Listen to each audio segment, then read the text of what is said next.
నీ వల్ల బామ్మ దగ్గర చివాట్లు పడ్డాను. అసలు నీ ఐడియాని ఫాలో అయ్యాను చూడు, నేను ఫూల్ని.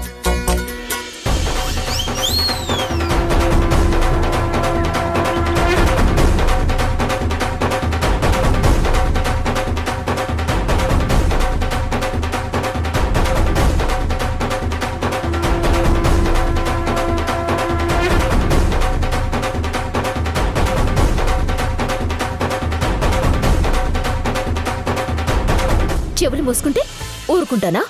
కాళ్ళు చేతులు కట్టేసి మరీ పిచ్చి తిట్లు తిడతాను. ప్లీజ్ ప్లీజ్ ప్లీజ్ ప్లీజ్ ఆ పని మాత్రం చేయకండి రాధగారు. కూల్. ఫస్ట్ మీరు కూల్గా ఆలోచించండి. బామ్మ తిట్టింది, గాయత్రి కోప్పడింది, ఓకే. కానీ ఎందుకు కోప్పడింది? నో నో, యాక్చువల్లీ తను భయపడిందండి. ఎస్, భయపడింది అంటే ఏదో తప్పు చేసిందనేగా. కరెక్ట్. సో ఆ తప్పు ఎక్కడ, ఎలా, ఎందుకు జరిగిందనేదే తెలుసుకోవాలండి. కరెక్ట్. ఇప్పటికైనా నా ఐడియా గొప్పదని ఒప్పుకుంటారా? ఎలా ఒప్పుకుంటాను? నాకు డౌట్ రాబట్టి కదా నీకు ఐడియా వచ్చింది. సో నేనే గ్రేట్. ఎదుటి వాళ్ళ గొప్పతనాన్ని ఒప్పుకోవాలంటే చాలా బ్రాడ్ మైండ్ ఉండాలి. ఒప్పుకోవడానికి అక్కడ తమరి గొప్పలే లేవు. అవునా? అయితే సరే, అసలు నిజమేంటో కనిపెట్టాలంటే ఏం చేయాలో ప్లాన్ చెప్పండి. తక్కువ ఆలోచించండి. ప్రాబ్లంకి సొల్యూషన్ తెలియాలి అంటే అసలు మూలం తెలుసుకోవాలి. అంటే మనం ఫస్ట్ ఆ స్కెచ్ ఆర్టిస్ట్ వైఫ్ నీరజ గారిని కలవాలి. ఎస్, తనని కలిస్తే మనకి గాయత్రి గురించి ఏదైనా క్లూ దొరకొచ్చు. పర్లేదే, చాలా షార్ప్గానే ఆలోచించింది. నాకైతే ఇంత ఫాస్ట్గా ఐడియా వచ్చేది కాదేమో. What do you say? నా అంత బ్రిలియంట్ కాకపోయినా ఓకే, పర్లేదు. నాలో సగం బ్రిలియన్స్ ని ఉపయోగించి ఆలోచించి ఒక మంచి ఐడియానే చెప్పారు. Okay, not bad. అబ్బచ్చా, ఇందాకెవరో ఎదుటి వాళ్ళని మెచ్చుకోవాలంటే బ్రాడ్ మైండ్ ఉండాలి అన్నారు. ఎస్, నాకు బ్రాడ్ మైండ్ ఉంది కాబట్టే గుడ్ ఐడియాని ఒప్పుకున్నాను. ఒప్పుకోక తప్పదు కాబట్టి ఒప్పుకున్నారు. అసలు మీ అబ్బాయిలకు బ్రాడ్ మైండ్ అనేది ఉండదు. నో నో నో నో, మీది రాంగ్ స్టేట్మెంట్ అండి. అవునా? అయితే ప్రూవ్ చేయి. ఓకే.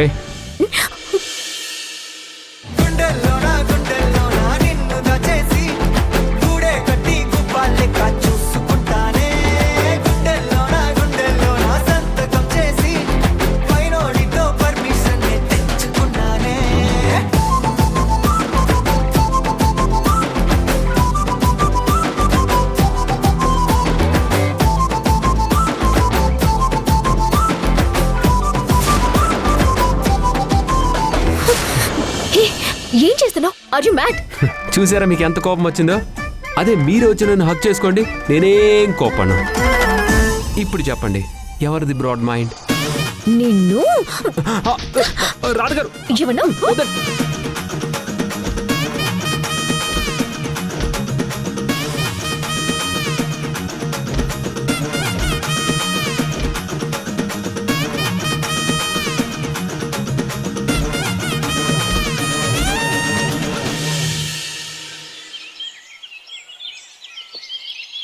దేవకి మేడం వాళ్ళ అమ్మాయి బాగున్నారా? అందరూ బాగున్నారండి. మధుకర్ గారు ఎలా ఉన్నారు? మార్నింగ్ హాస్పిటల్కి వెళ్ళానండి, సేమ్ కండిషన్. బాధపడకండి, తను త్వరలోనే కోలుకుంటారు. థ్యాంక్ యూ అండి. ఇంతకీ మీరే పని మీద వచ్చారో చెప్పలేదు.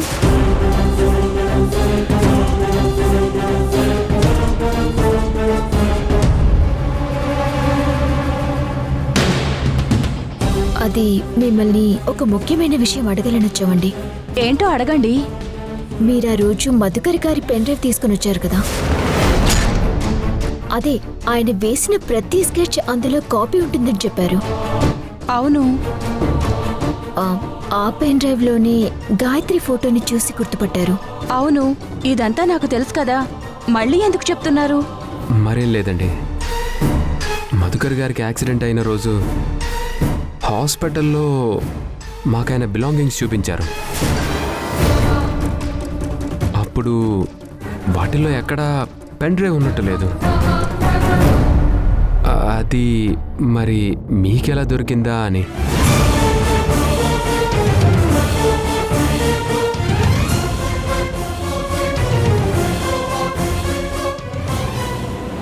అంటే ఏంటండి మీ ఉద్దేశం? ఆ పెన్ డ్రైవ్ కావాలనే తీసుకొచ్చానని అనుమానిస్తున్నారా? అయ్యో అది కాదండి. అసలేం జరిగిందంటే సత్య నాకు అనుకోకుండా పరిచయం అయింది. తనని నేనే ఆఫీస్లో జాయిన్ చేయించాను. తను అప్పుడే ఇంటికి రావటం, అదే టైంకి మీరు రావటం, పెన్ డ్రైవ్ గురించి చెప్పటం, సత్య గాయత్రి అని తెలియటం, అంత చాలా ఫాస్ట్గా జరిగిపోయింది. అసలు మీ అనుమానం ఏంటండి?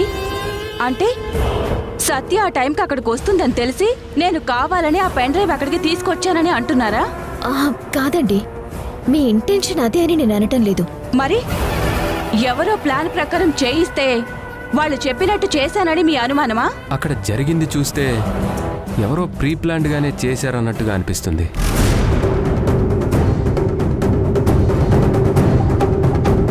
అంతేకాదండి, సత్య గాయత్రి అని ఆ ఇంట్లో అందరూ నమ్మారు, కానీ సత్య ప్రవర్తన మాత్రం కాస్త అనుమానించదగ్గట్టుగానే ఉందండి.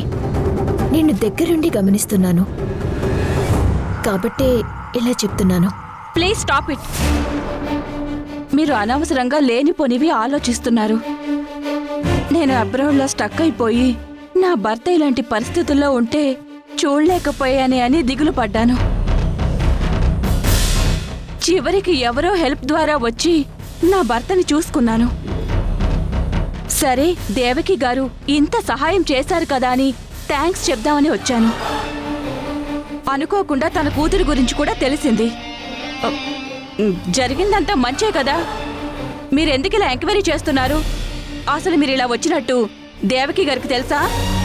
ఇప్పుడే ఫోన్ చేసి చెప్పమంటారా? వద్దండి, చెప్పొద్దు. మేమేదో తప్పు చేస్తున్నామని చెప్పొద్దు అనటం లేదండి. ఇన్నేళ్ల తర్వాత కన్నబిడ్డ వచ్చిందని ఆనందంలో ఉన్న మేడంని బాధ పెట్టడం మాకిష్టం లేదు. మేమేదో మా స్వార్థంతో ఎంక్వైరీ చేయడం లేదు. దేవకి మేడం గారికి కొందరు శత్రువులు ఉన్నారు. వాళ్ళ మీద అనుమానంతో మాత్రం ఇలా నిజం తెలుసుకోవాలనే ప్రయత్నం చేస్తున్నాం. తనకెవరో శత్రువులుంటే నాకేంటండి? నాకేంటి సంబంధం? అక్కడికి ఆవిడ శత్రువులే నన్ను పావుగా వాడుకొని దేవకి గారిని మోసం చేయడానికి సత్యతో ఈ నాటకం ఆడిస్తున్నట్టు మీరు మాట్లాడుతున్నారు. ఇదేం పద్ధతిగా లేదు. ముందుకి నుంచి వెళ్ళిపోండి, లేదంటే మీకే ప్రమాదం. చెప్తున్నాను కదా. సరేనండి, మేము వెళ్ళిపోతాం. మిమ్మల్ని ఇబ్బంది పెట్టుంటే క్షమించండి. మీ నంబర్ చెప్తారా? నేను మీకు ఫోన్ చేస్తాను.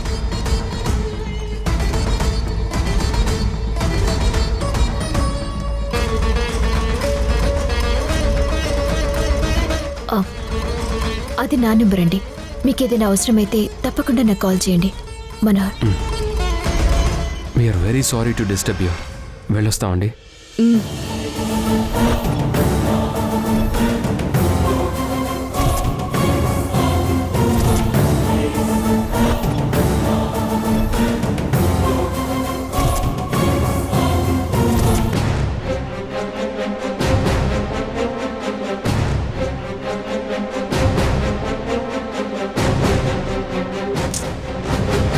ఈ విషయం భ్రమరామ గారికి చెప్పాలి ఎలాగైనా.